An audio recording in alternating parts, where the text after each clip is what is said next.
할렐루야. 9월 13일 9월 두 번째 주일입니다.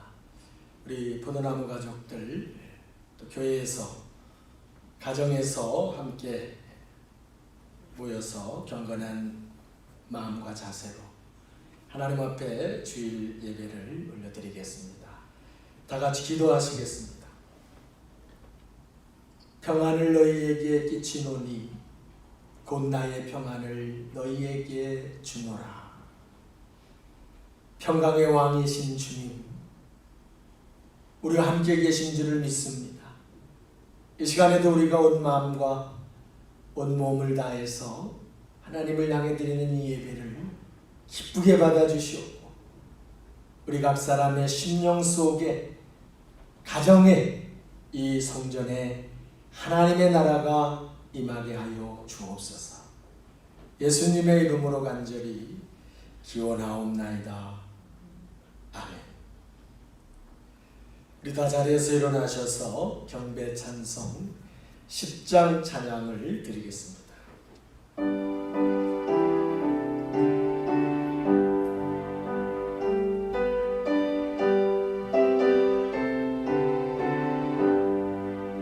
전능왕 오셔서 주 이름 찬송케 하옵소서. 영광과 권능의 성부여 오셔서 우리를 다스려 주옵소서.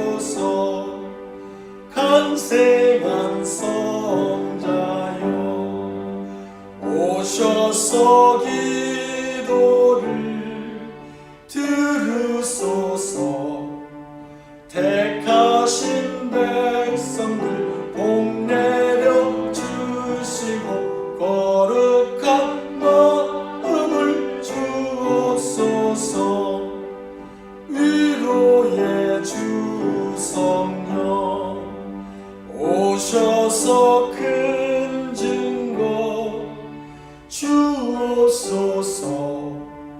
전능한 주시여 각 사람 안에서 떠나지 마시고 계십소서.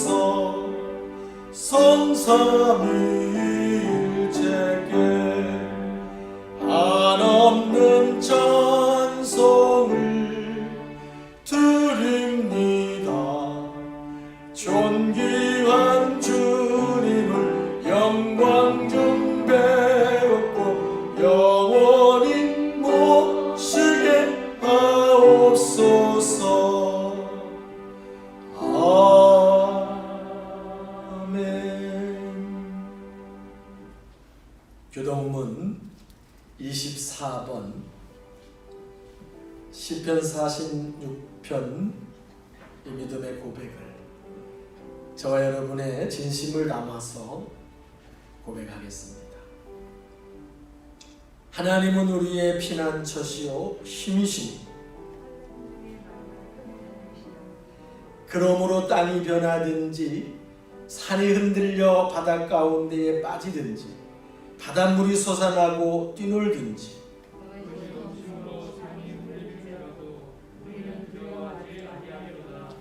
한 시내가 있어 나뉘어 흘러 하나님의 성 곧 지존하신 이의 성소를 기쁘게 하도다.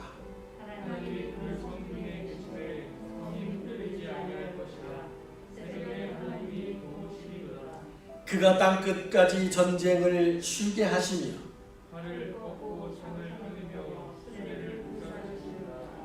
이르시기를 너희는 가만히 있어 내가 하나님 됨을 알지어다.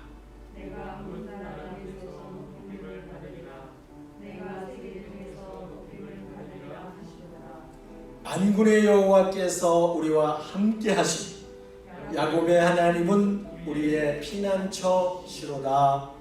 아멘. 사도신경 우리 신앙 고백을 하나님 앞에 올려드립니다.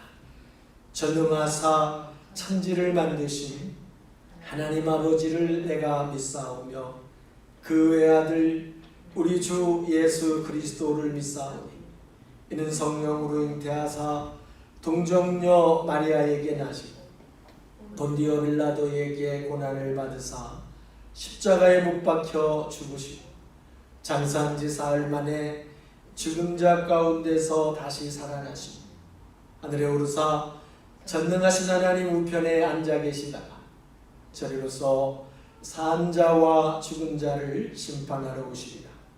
성령을 믿사오며 거룩한 공회와 성도가 서로 교통하는 것과 죄를 사하여 주시는 것과 몸이 다시 사는 것과 영원히 사는 것을 믿사옵나이다. 아멘. 1장 성령 찬양을 드리십니다.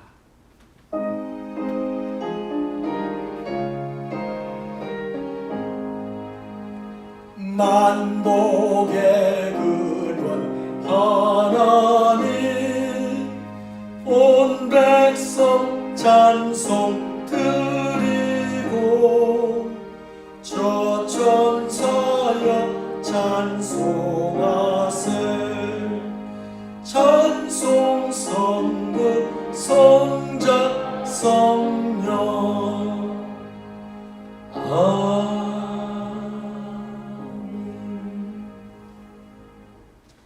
우리 앉으셔서 함께 기도하겠습니다.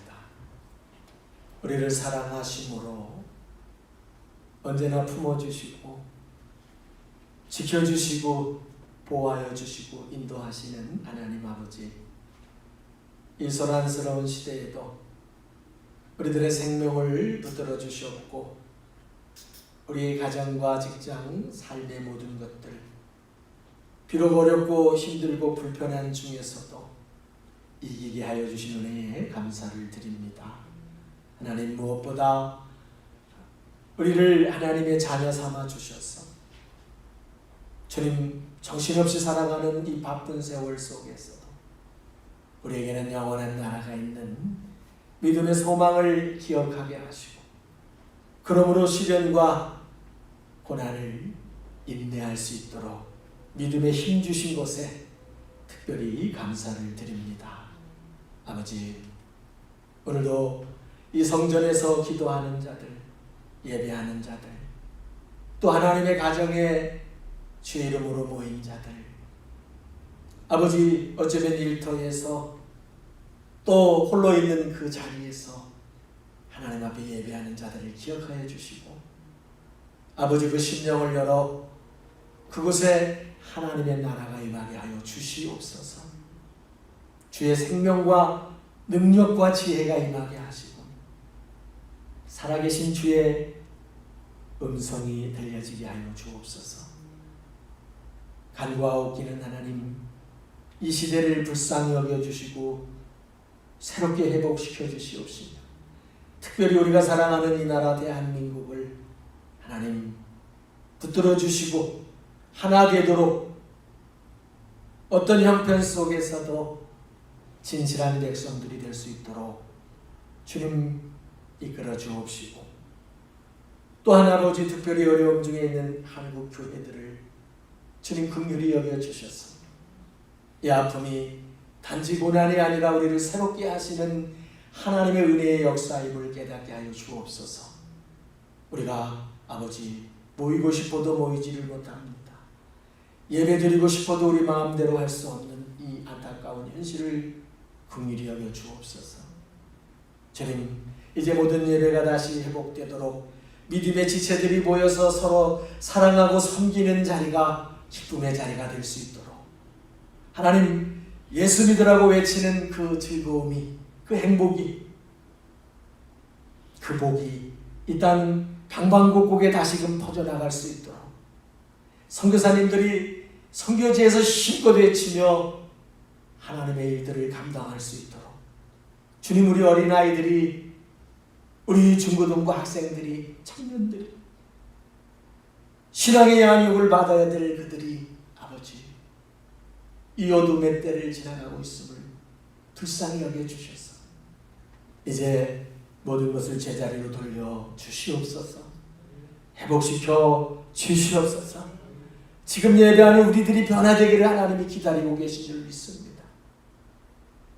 예배가 얼마나 소중한 것인지, 하나님의 교회가 얼마나 값진 것인지, 우리들의 지식과 이성으로 가볍게 여겼던 우리들의 잘못을 깨닫게 하시는 주여, 우리로 한없이 낮아지게 하시고 지극히 겸손하게 하시고 하늘의 가치, 천국의 가치, 복음의 가치, 하나님의 믿음의 공동체의 가치를 온전하게 깨닫는 은혜를 오히려 입게 하여 주옵소서. 예배가 하나님 앞에 우리가 다시 서는 귀한 시간이 되며 참으로 하나님의 영광 가운데 사모하는 예배가 되기를 소원합니다. 주님 영광 받으시고 함께하는 모든 자들을 위로하시며 축복하여 주옵소서. 예수님의 이름으로 간절히 기도드리옵나이다. 아멘.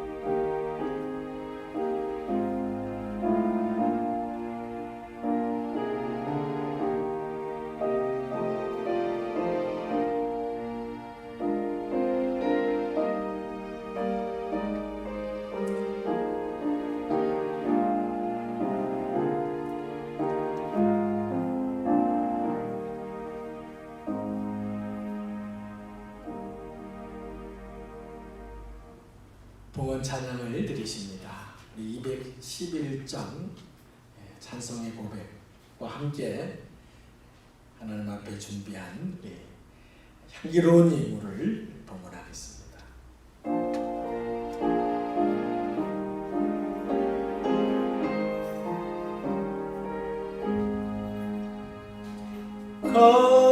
값비싼 양유를 주께 막달라 마리아 본받아서 향기로운 산재물 주님께 바치니 사랑의 주 내 주님께 연약한 자에게 힘을 주고 어두운 세상에 빛을 비춰 성실과 인내로 내 영제 이끌린 사랑의 주 내 주님께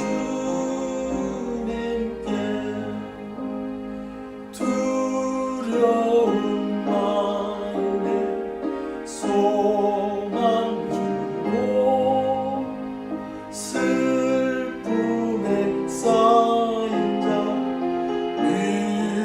위로하며 길 잃은 자들 친절히 이끌린 사랑의 주 내 주님께 인생의 왕원이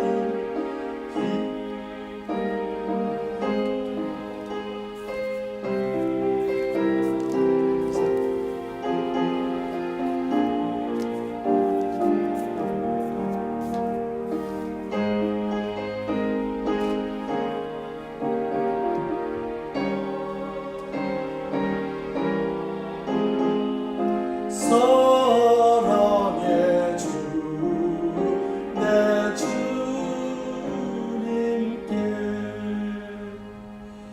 아멘.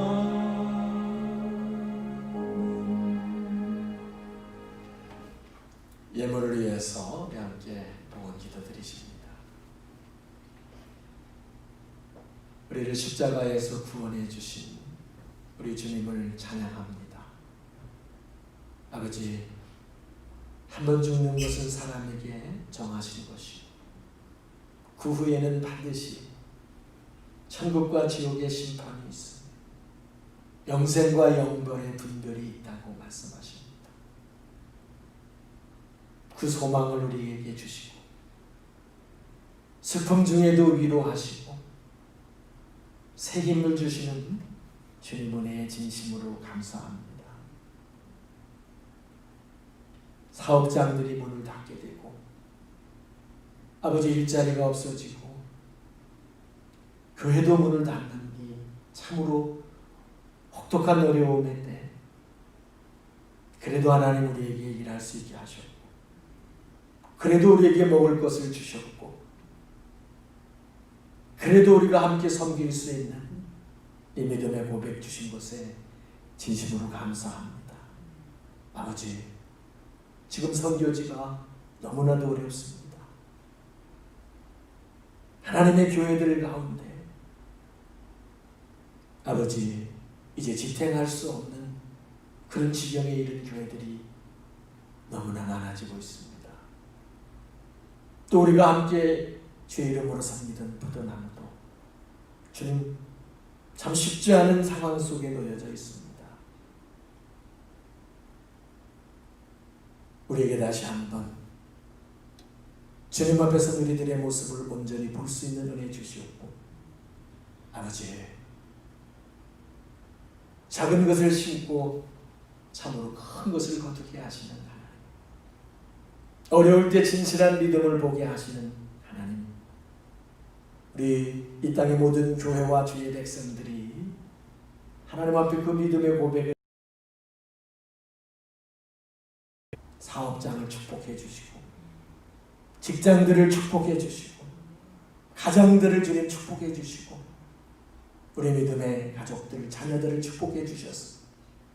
아버지여, 마른 떡 한 조각을 놓고 우리가 감사할 수 있도록 오늘 우리에게 당연히 주어지던 것들이 얼마나 귀하고 값진 것인지를 다시금 절실히 깨달을 수 있는 은혜와 복을 주옵소서. 주님은 오병이어를 축복하셔서 5,000명을 먹이고도 남게 하셨습니다. 여기 드린 이 예물 속에 아버지 손을 담근 사랑하는 자들을 기억하여 주소서. 진실로 하나님의 나라가 이 땅에 서기를 원합니다. 참으로 하나님이 영광 받으시기를 원하는 그 고백에 기름 부어 주셨어. 하나님의 살아 계심을 경험하게 하옵소서. 믿고 구하는 자가 받는다고 말씀하셨습니다. 이제 이 예물이 하나님 우리 포도나무를 다시 일어나게 하시고 부족한 것마다 다시 채워지게 하시고 우리가 섬기는 선교지들을 중단 없이 섬길 수 있도록 도와주시고 하나님의 일들이 막히지 않도록 역사하여 주시옵소서. 또한 아버지, 이 어려운 때 생계의 어려움을 겪는 가정이 없는지 주님 돌아보아 주셔서 물질로 고통당하는 이들에게 주님 공급하시는 은혜가 있게 하시고 각별에 부어주시는 은총을 주님 허락하여 주옵소서. 모든 은혜 가운데 세워주신 주의 사랑과 주의 은총을 감사드리며 예수님의 이름으로 동원 기도드리옵나이다. 아멘.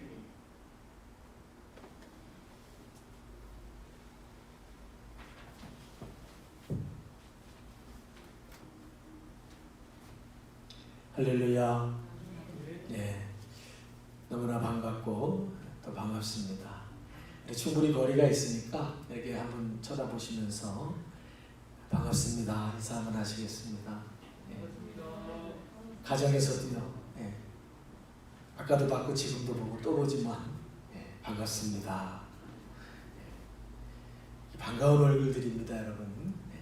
지지고 볶고 싸우는 가족 같아도 이보다 반가운 얼굴이 없고요. 이 얼굴을 천국에서 꼭 봐야 되는 얼굴들입니다.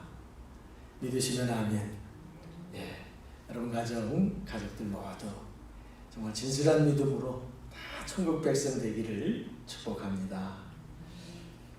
주보 여러분 보시기를 바라고요. 우리 가족들은 교회 단체 카톡방에 제가 올려놨는데 같이 주보 보시겠습니다. 우리 예배 일정에 대해서 먼저 말씀을 드리겠습니다. 현재 계획은 이제 다음 주일인 9월 20일부터는 교회에서 현장 예배를 드리려고 합니다. 다만 안전수칙을 꼭 준수하겠습니다. 그래서 우리가 그동안 조금 소홀했던 부분이 있었는데 꼭 우리 이름은 다 알기 때문에 이름을 적어주시고 이름만 적으셔도 됩니다. 이름 적으시고 우리 체온도 체크하고 그리고 간격 꼭 유지하고 교회에서는 항상 마스크를 꼭 착용하시고 오시면 손 씻고 가기 전에 손 씻고 꼭 그냥 의무적으로 이렇게 서로 최대한 안전을 지켜서 예배드리도록 하고 기도학교도 9월 20일 주일이 지난 다음 9월 21일부터 또 이렇게 모이도록 하겠습니다.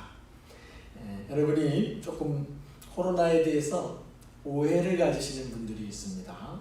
그래서 꼭 분명히 알아두셔야 될 것은 코로나는 감기와 같은 바이러스이기 때문에 한번 들어왔다고 한 사람에게 들어왔다고 그냥 평생 그 사람과 있는 게 아닙니다. 또 어느 건물에 어느 공간에 누가 하나 왔다 갔다고 그때는 위험해서 주의해야 되지만 우리 몸에 들어와도 보편적으로 2주면 정상적으로 코로나는 소멸이 됩니다. 단지 그 후유증으로 폐렴이나 심한 질병을 앓는 분들이 또는 사망하시는 분들도 나오지만 바이러스는 사라진다는 거. 그래서 마치 누가 코로나와 접촉했거나 이러면 그냥 그 사람을 왕따시키거나 그 사람은 완전히 계속 코로나와 관계 있는 사람처럼 하는 것은 지금 조금 이런 부분에 대한 안내가 저는 좀 많이 부족하다. 그래서 우리가 조심하고 경계해야 되지만 너무 두려워하지 않는가 하는 부분. 또 교회도 안전합니다, 여러분.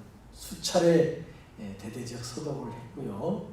지금도 이 건물은 엘리베이터를 포함해서 수시로 관리소장님은 물론이고 저도 손 닿는 곳마다 여러분 화장실 불 하나 켜고 수도꼭지 손잡이 화장실 손잡이 많이 불편해 하시는데 제가 하루에 아마 10번 이상씩 혼자 있을 때도 소독합니다. 그래서 여러분 우리가 최대한 안전을 기하되 또 너무 심한 두려움은 또 극복하고 하나님을 섬길 수 있기를 부탁을 드립니다. 여기 기도 제목으로 제가 올려놓은 거 여러분 꼭 기억하셔서 이건 그냥 단순한 구호가 아닙니다. 하나님의 사람들이라면 정말 모든 예배 또 우리 기도학교가 정상화될 수 있도록 여러분 매일의 기도에 함께해 주시기를 바라고요. 교회가 행정당국과 제가 통화도 해봤는데 교회는 지원 대상이 아닙니다. 어떤 지원이 와도. 그래서 왜 아니냐 그랬더니 거기는 다 현금하지 않습니까? 영상으로 드려도 다 헌금하지 않습니까? 그들 믿음이 더 좋다는 걸 발견했습니다. 그러나 현실은 결코 그렇지 못합니다. 제가 정직하게 고백합니다. 여러분 우리가 달라져야 될 이유가 하나도 없습니다. 모이든 모이지 않든 우리는 하나님 앞에 있고 하나님을 섬기고 있어요. 그렇다면 하나님의 교회도 우리가 살아있어야 하듯이 하나님의 교회도 당연히 건강하게 살아있어야 합니다. 더 힘을 내주시고 교회 부족한 재정이 채워질 수 있도록 기도해 주시기를 부탁을 드립니다. 여기서 멈출 게 아니고 지금 한국 교회가 참 많은 어려움을 겪고 있습니다. 여러 모양에서 누가 옳다 그르다라는 것을 지금 시시비비하고 공격할 때가 아니라고 저는 봅니다. 우리의 잘못이 무엇인지, 우리의 부족함이 무엇인지를 서로 돌아보면서 바꿀 걸 바꾸고 용기 있게 나갈 건 용기 있게 나가고 그래서 분별할 때임을 깨닫고 서로 손가락질하는 일에 힘쓰기보다는 위에서 기도하는 주여 이 아픔이 우리 교회들을 새롭게 하고 우리를 새롭게 하는 하나님의 은혜인 줄을 믿습니다. 같이 기도해 주시기를 부탁을 드립니다. 또 주보 안에 헌금 계좌가 안내되어 있습니다. 저는 교회 안에서 헌금하는 것을 기본 원칙으로 해왔기 때문에 코로나 이전에는 많은 교회들이 안내했지만 이렇게 하지 않았습니다. 그러나 현실은 지금 그럴 수밖에 없는 상황이니까 여러분이 널리 이해하시고 계좌를 통해서 보내주시면 하나님 앞에 올려드리도록 하겠습니다. 우리 오늘 우리에게 주신 하나님의 말씀인 계시록 3장 14절,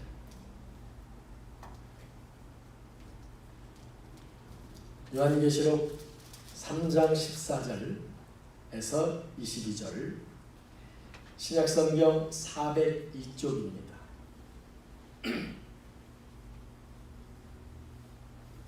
요한계시록 3장 14절에서 21절까지 말씀을 우리 마음을 집중해서 한 절씩 교독하시겠습니다. 라오디게아 교회의 사자에게 편지하라. 아멘이시오 충성되고 참된 증인이시오 하나님의 창조의 근본이신 이가 이르시되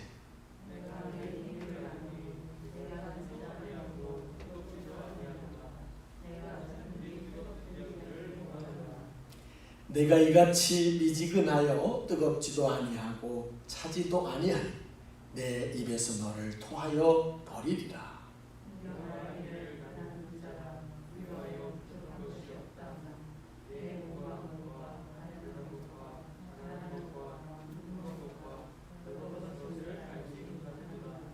내가 너를 권하노니 내게서 불로 연단한 금을 사서 부요하게 하고 흰옷을 사서 입어 벌거벗은 수치를 보이지 않게 하고 안약을 사서 눈에 발라 보게 하라.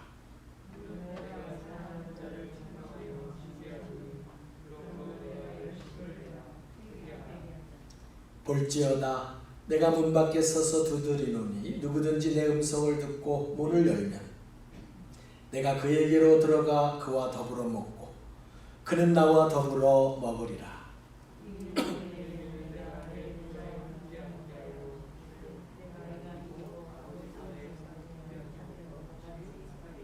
22절 우리 함께 하겠습니다. 귀 있는 자는 성령이 교회들에게 하시는 말씀을 들을지어다. 아멘. 오늘 하나님께서 주실 이 말씀 저와 여러분의 심령을 뚫고 새겨지는 은혜와 역사가 있기를 위해서 같이 기도합니다. 좋으신 주님, 언제나 우리에게 말씀 주심을 감사합니다. 이 시간에도 성령님 우리 안에 계신 줄 믿습니다. 우리의 자아가 나의 주인이 되고 내 생각과 의지의 주인이 된 이 모든 교만하고 완악한 것들을 바꿔주시고 오직 성령께서 내 생각과 의지의 주인이 되어주셔서 주시는 주의 말씀을 온전히 받아먹게 하시고 그 속에서 진정한 진리의 길을 발견하게 하옵소서.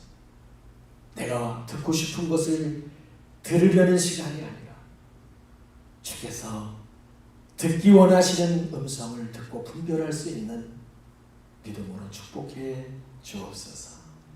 예수님의 이름으로 간절히 기도드리옵나이다. 아멘. 할렐루야. 네, 우리 말씀 제목 한번 같이 고백해 보겠습니다. 시작. 꼭 그러시기를. 주님의 음성. 주님이 말씀하신다는 건 주님이 우리에게 하고 싶은 말씀이 있다는 얘기고, 그것을 듣고 너희들의 닫혀진 마음의 문을 열어달라, 영혼의 문을 열어달라는 뜻입니다. 오늘 꼭 그렇게 되는 역사가 있기를 축복합니다. 여러분, 한번 제가 질문하겠습니다. 여러분은 좌파입니까? 우파입니까? 여러분은 진보입니까? 보수입니까? 목사인 저는 좌파여야 됩니까? 우파여야 됩니까?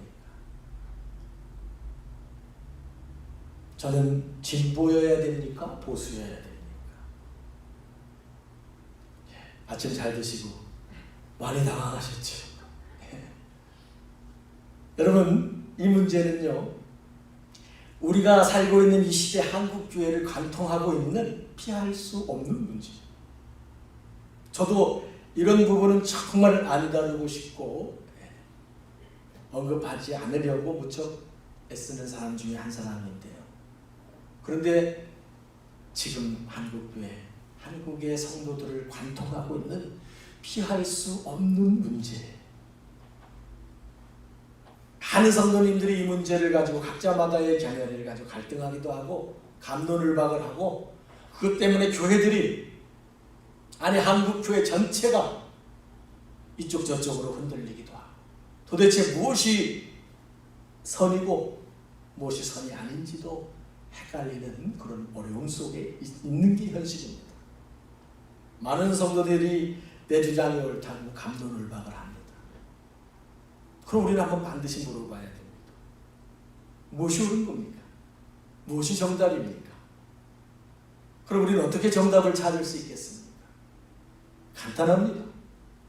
예수님이 좌파인지 우파인지를 물어보면 됩니다. 예수님이 진보인지 보수인지 이걸 알면 됩니다. 그렇지 않겠습니까? 우리의 지도자 되시고 우리의 우두머리 되시고 우리의 모든 것 되신 분, 그분이 진리이신 분이, 그분에게 답이 있어요. 여러분 오늘 그것을 꼭 분별하시기를 정말 진심으로 소원합니다. 제가 우연히요 지난주에 여러분 이름 대면 다 알만한 교회가 이름 되지는 않겠습니다. 많은 성도님들이 모이는 그런 교회 목사님의 설교 말씀을 일부러 들으려고 한 것도 아니고 우연히 듣게 됐어요. 제목이 참 제 눈길을 딱 끌어서 이분은 어떤 생각을 갖고 계시나 해서 한번 이렇게 듣다 보니까 때마침 그런 고백을 하시는 거예요. 여러 명의 성도님들이 자신을 찾아오거나 또는 전화를 해가지고요, 왜 목사님은 광화문 집회 같은 집회 안 모입니까? 왜 목사님은 강단에서 이 시대의 잘못된 것들, 이 정부의 문제 이런 것들을 왜 지적하지 않습니까? 라고 강력하게 항의한다는 거예요.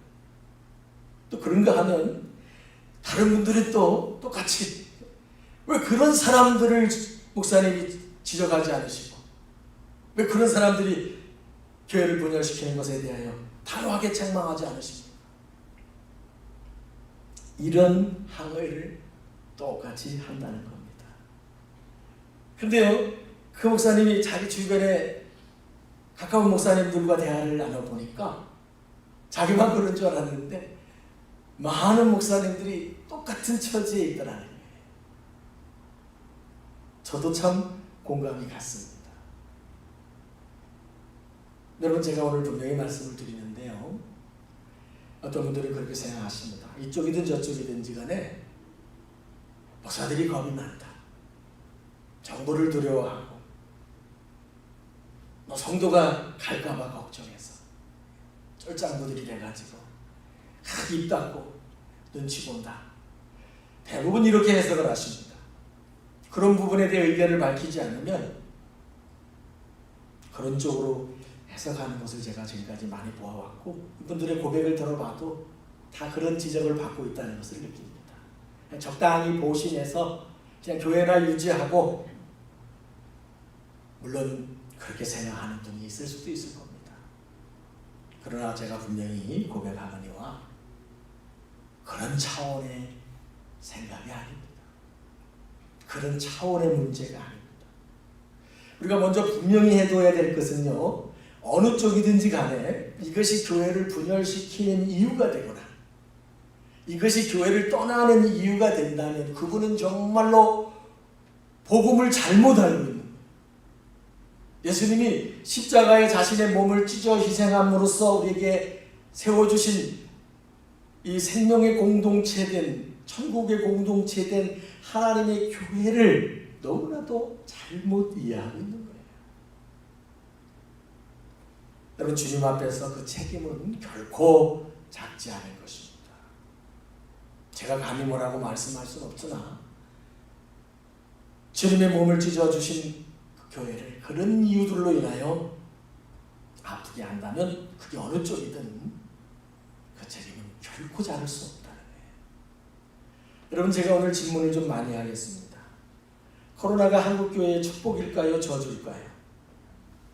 스스로 대답하고 있다 한번 채점해 보세요. 나 오늘 몇 개나 맞췄지? 축복일까? 저주일까?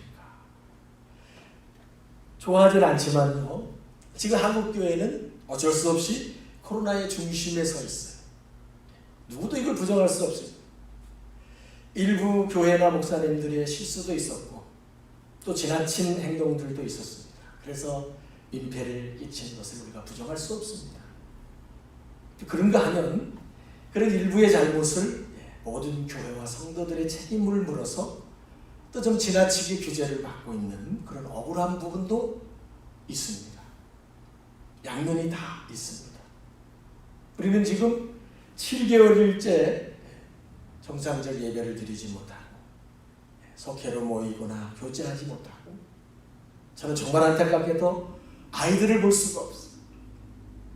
교회에서 어린아이들을, 이 여름이 다 지나가도록 어린아이들을 볼 수가 없고, 이제 중고등부 아이들도 볼 수가 없고, 청년들은 더욱 볼 수가 없고, 신앙 양육이 멈춰버린, 이게 너무나도 안타깝고 가슴 아파요. 하나님의 교회들이 덩그러니 있는데 우리가 어떤 이유든 지금 만나지 못하고, 이런 아름다운 믿음의 은혜를, 이 생명을 끊임없이 키워주고 성장시켜 가야 될 것들이 멈춰버렸다는 게 너무 안타깝고요. 재정 상태는 이제 교회의 존립을 위협하는 그런 지경에까지 이르렀어요. 그러나 그럼에도 불구하고 저는 코로나는 한국교회의 축복이라고 믿습니다. 저는 분명히 코로나는 한국교회에 하나님이 베푸신 은혜다라고 믿습니다. 어쩌면 제가 이단으로 또 정치될지도 모를 위험이 있는데요. 어떻게 이런 상황이 축복일까? 이런 상황이 어떻게 축복이란 말인가? 전 어릴 때 시골에 살면서 겨울이 되면 씻는 게 참 불편했습니다. 들판 한가운데 집이 있고요. 담장도 없는 시골집. 그냥 뭐 바람이 불면 방문만 열고 나가면 그냥 바람이 바로 침구해주는, 그런데도 겨울에 우물가에서 그냥 손발 씻고 머리 감고 이러려면요, 따뜻한 물 갖다가 뭐 섞어서 해도 참 불편하기 짝이 없었어요. 그러니까 뭐 늘 고양이 세수합니다. 빨래할 때쯤 되면 엄마가 옷 벗으라고 쫓아다니며 성화해. 야, 이놈아 옷 벗어라. 빨래하게 옷 벗어라. 저 모가지 좀 봐라. 저희 엄마 표현 그대로. 까마귀가 친구하자 그러겠다. 그리고 더욱 안 벗었어요. 벗으면 막 손발에 때가 나오고 목에 때 보이니까 안 벗으려고 막 버티면 그거 막 잡아 또 벗기시느라고 실랭이를 했던 기억들이 있습니다. 그런데 여러분, 부끄럽지만 벗어야지 때를 볼 수 있고, 그 씻고 나서 옛날에 니도 많았잖아요. 새 옷 싹 갈아입고 또 기분 얼마나 좋습니까? 개월한 벗기는 싫었지만 또 막상 그렇게 억지로라도 벗고서 씻고서 또 새 옷 갈아입으면 참 개운했던 기억이 납니다. 저는 하나님께서 지금 코로나를 통해서 한국 교회를 빨가벗기고 있다고 봅니다. 한국 교회를 아예 빨가벗기고 계시고, 또 저와 같은 목사님들을 빨가벗기고 계시고, 또 성도님들을 한 사람 한 사람 빨가벗기고 계시는 거예요. 저는 분명히 믿습니다. 그렇다면 지금 우리는 빨가벗겨진 자기를 보아야 돼요. 예전에 국민학교를 다니신 분들은 아실 거예요. 학교에서 손검사, 손톱검사, 손때검사 이런 거 다 하던 시절, 손이 쩍쩍 갈라지던 시절, 발라벗기는 거예요. 보아야지. 아, 내가 이렇게 돌아오고 내가 이거밖에 안 되구나. 이것을 좀 불편하지만 이렇게 하지 않으면 절대 벗지 않아요. 저 자신이 돌아보아도 이렇게 하지 않으면 돌아볼 수 없는, 그것을 하나님이 보게 하시는 놀라운 은혜라고 저는 믿습니다. 여러분, 발가벗겨진 지금 한국의 교회 모습이 어떻습니까? 여러분도 다 보고 듣고 계세요. 듣기 싫어도. 저는 이제 뉴스 잘 안 들으려고 그러는데도 그냥 스쳐 지나가는 소리를 다 들려와요. 복음보다 신념이 우선이 되어버려서 좌우로 갈라져 버리는 교회. 이 분열된 모습. 나와 주장이 다르면 이단을 만들어버리고 나와 견해가 다르면 적대시까지 해버리는 이런 모습들. 멀리 볼 게 없는 것 같아요. 여러분, 코로나가 터진 이후 우리 교회의 모습이 어땠는지를 우리 스스로 한번 돌아보십시오. 정말 혼란스럽던 상황에 어떤 일들이 일어났는가. 모두가 힘들고 어려울 때 성경은 분명히 말합니다. 믿음을 지키고 인내함으로 잘 견뎌내라고 가르쳐줬지만 우리는 많은 경우 때는 이때다. 때는 이때다. 인간적인 선택을 하는 모습들이 얼마나 많았습니까? 누구 한두 사람을 말하는 게 아닙니다. 코로나 이후 여러분 나의 신앙이 어떻게 변했는지를 한번 지금 꼭 보시기를 바랍니다. 코로나 이후 나 어떻게 달라졌지? 이유와 상황과 조건을 묻지 말고 그냥 지금 나 어떻지? 딱 이 모습이 하나님께서 발가벗겨 주신 정확한 저의 모습이고 여러분의 모습입니다. 한 푼도 차이 나지 않아요. 여러분 몸무게 잴 때 옷 입고 재십니까? 옷 벗고 잴 때 그 몸무게가 진짜 내 몸무게예요. 저는 키 잴 때 신 좀 신고 쟀으면 좋겠어요. 근데 키 잴 때도 신고 재는 사람 아무도 없어요.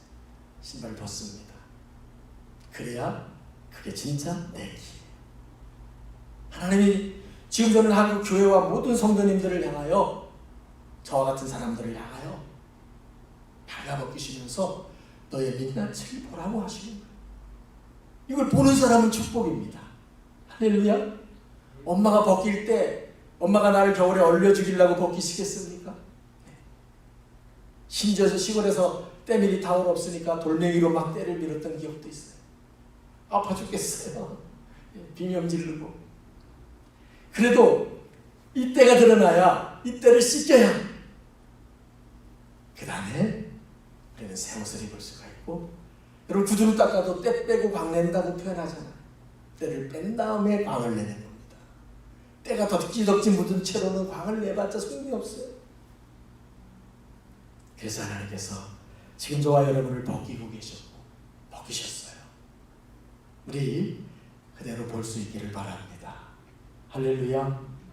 오늘 우리가 나누게 될 이 본문의 말씀 계시록은요, 말세를 당한 성도된 우리들에게 주신 주님의 말씀, 예수님 말씀. 마지막 22절부터 보시면 거기에 분명히 기록하고 있는 것처럼 성령이 교회들에게 하시는 말씀을 들을지어다. 성령이 하시는 말씀을 들어야 된다는 거예요. 지금 이런 때일수록 더욱더욱 모든 교회와 모든 성도는 사람의 말을 듣지 말고 사람들의 주장에 휩쓸리지 말고 성령이 교회들에게 하시는 말씀, 성령이 성도들에게 하시는 그 말씀을 들어야 할지니라. 할렐루야. 지금 모두가 자기 주장에 너무 강력하게 취해 있어요. 그 주장에 휩쓸려서 내가 옳다고 외치고 있어요. 그러나 주님은 오늘 본문에 분명하게 가장 핵심이 되는 부분이 17절인데 우리에게 17절을 통해서 발가벗겨진 자신을 보지 못하는 사람들, 발가벗겨진 교회의 모습을 보지 못하면 우리가 어떤 형편이 되는지를 17절을 통해서 가르쳐주고 계셔요. 한번 17절만 다시 한번 읽어보겠습니다. 17절 말씀 시작.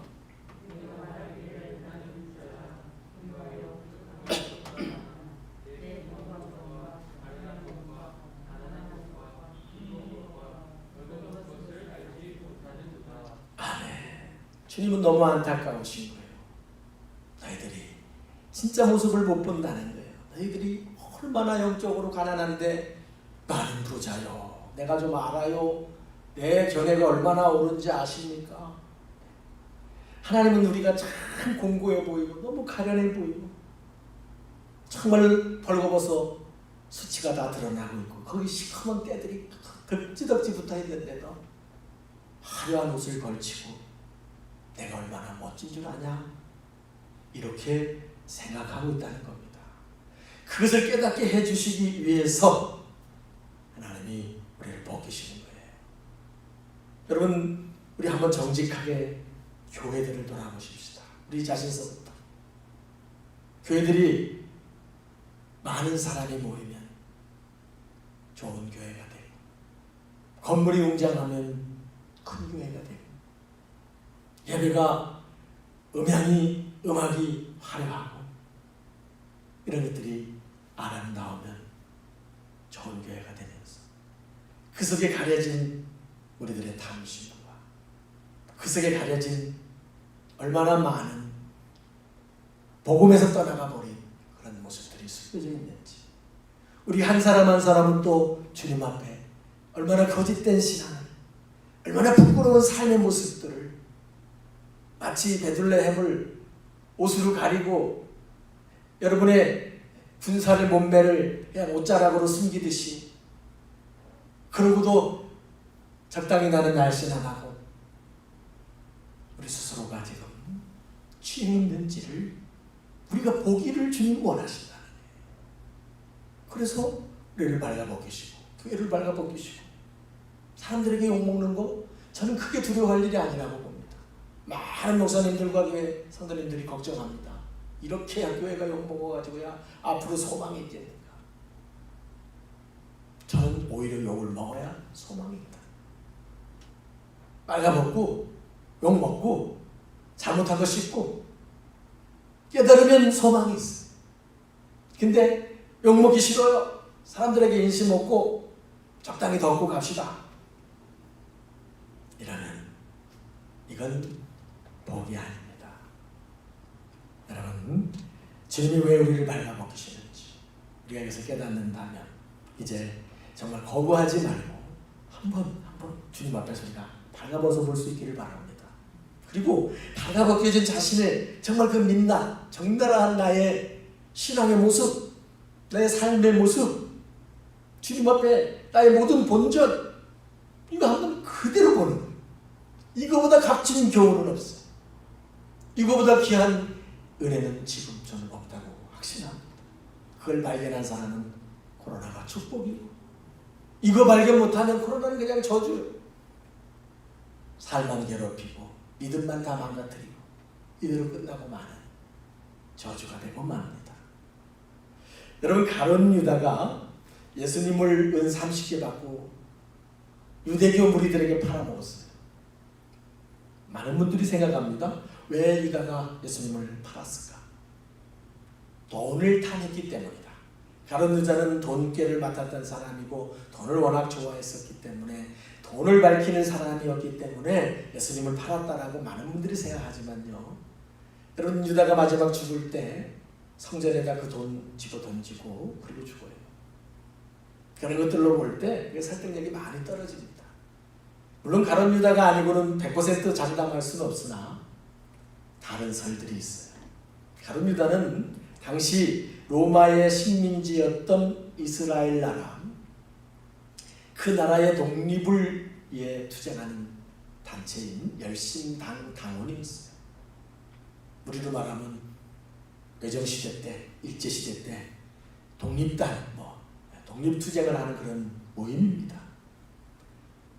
그래서 유다의 마음속에는 당시에 이스라엘 사람으로서 정말 능력도 있고 유명세도 있고, 이분 따라다니면 이분을 통해서 자신의 신념인 이 이스라엘의 독립, 우리 하나님 나라인 이스라엘의 독립을 쟁취할 수 있겠다, 그런 인간적인 야망이 있었어요.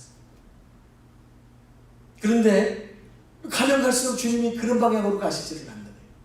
기적도 행하시고 가면 가시는 곳마다 구름대처럼 사람들이 몰려드니까 이분이라면, 정말 이분을 통해서라면 나라에 뭔가 변화가 일어나겠구나, 이런 기대를 가지고 그분을 따라다녔는데, 이분은 로마와 싸우지도 않고, 이분은 로마와 내통해서 유대인이면서도 로마 정부와 내통한 이 유대교 지도자들과 싸우지도 않고 이분은 십자가 지겠다고, 나는 죽겠다고, 나는 죽으러 간다고 그러니까 너무나 실망해버려요.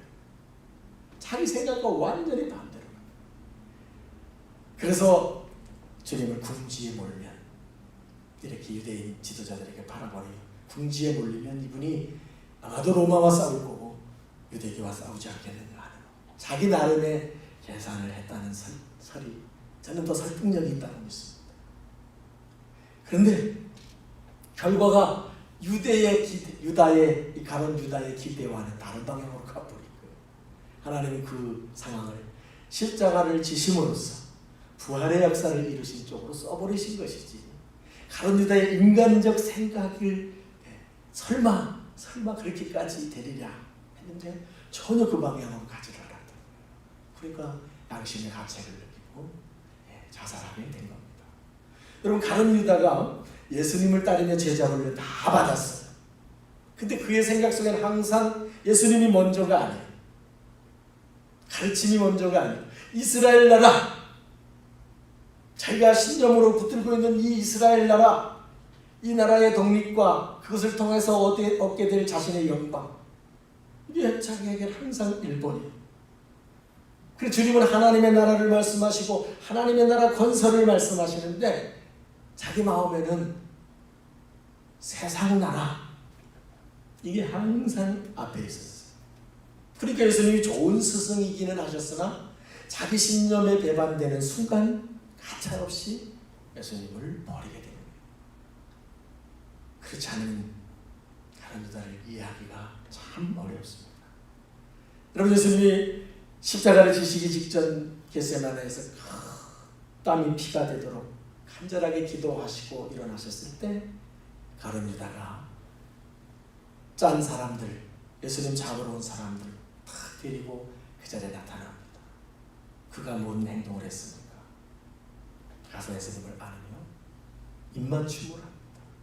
우리가 유다의 배반의 키스라고 말합니다. 참 남들이 보면 사랑하는 스승을 끌어안고 입을 맞추는 사랑의 표현이지만 실제는 뭡니까? 내가 입 맞추는 자가 예수다. 잡아가라. 배반의 키스를 하고, 가론 유다가 그런 짓을 하면서도 그때 그는 그게 자기가 무슨 짓을 하고 있는지 몰랐어.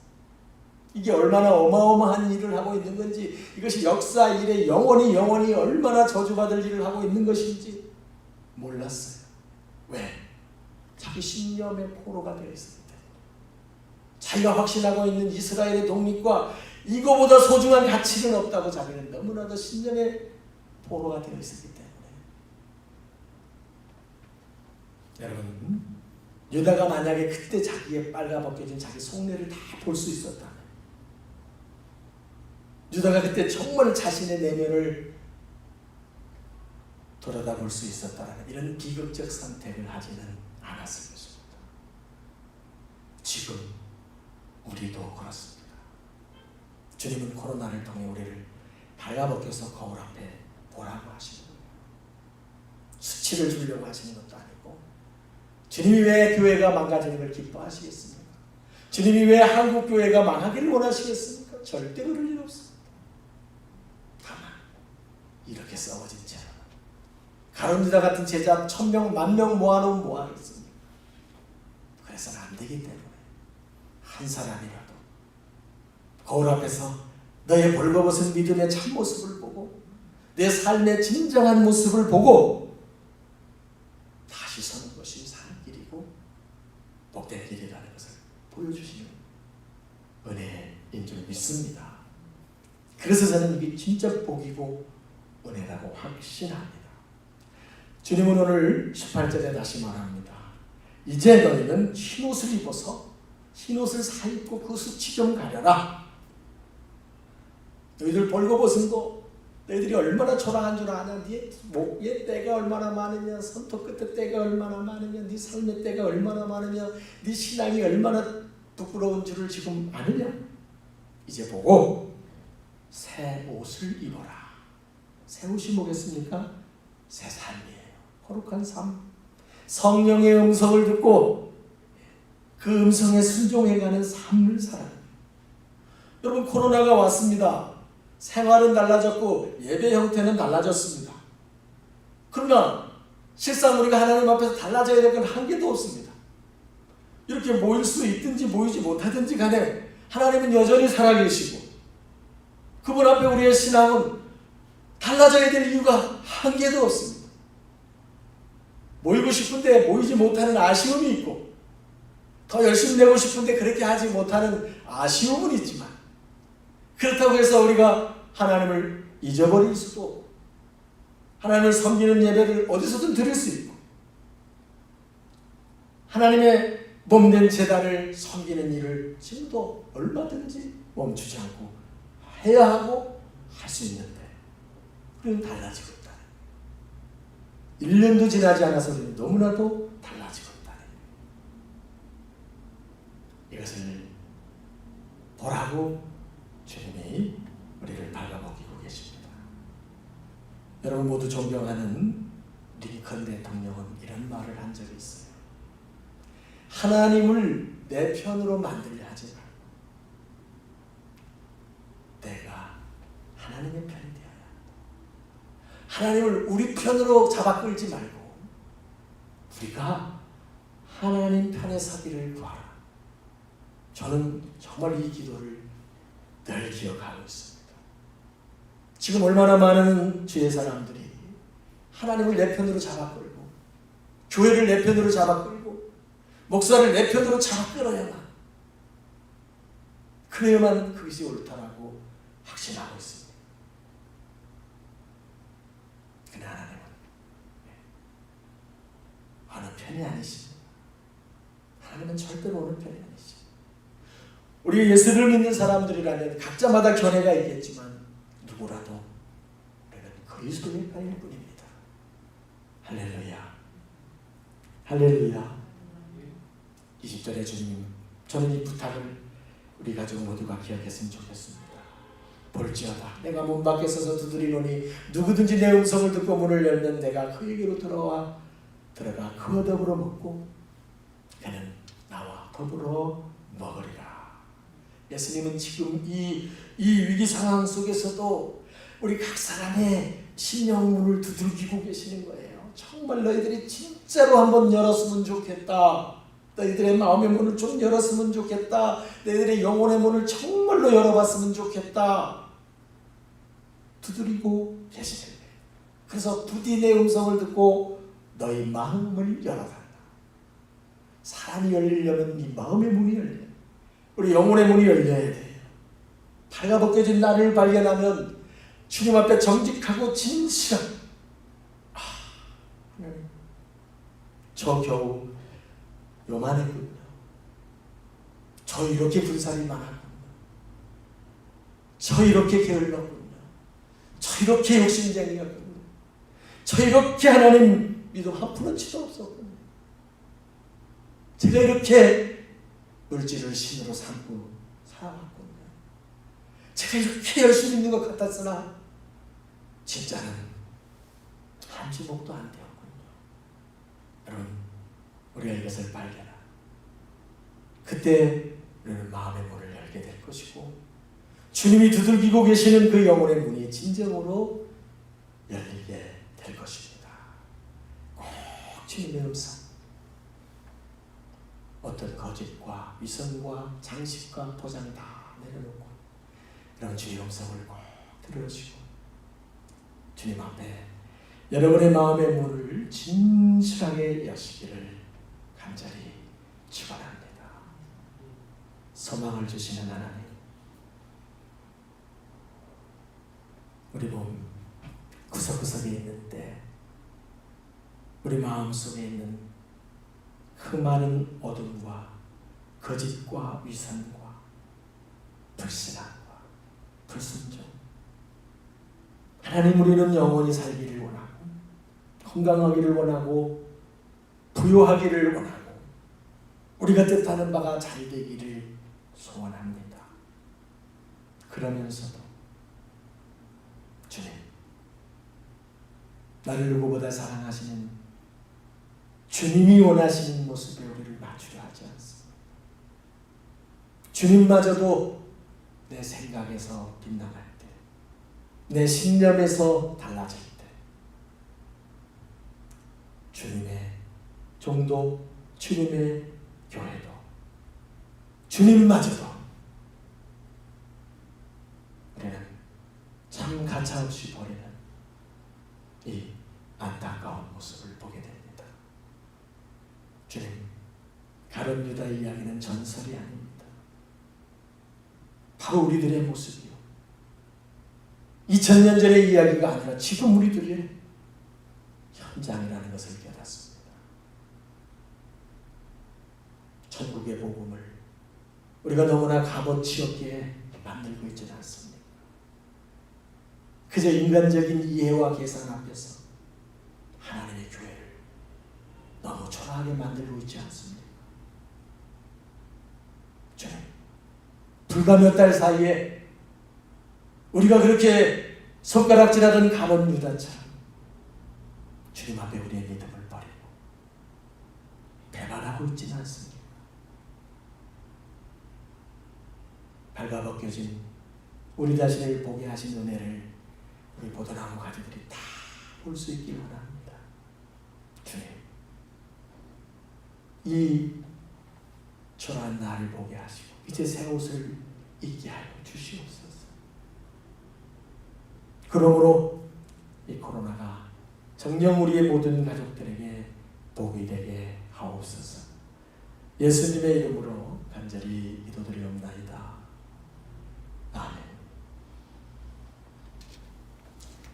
우리 다 일어나셔서 405장 찬양 드리시겠습니다.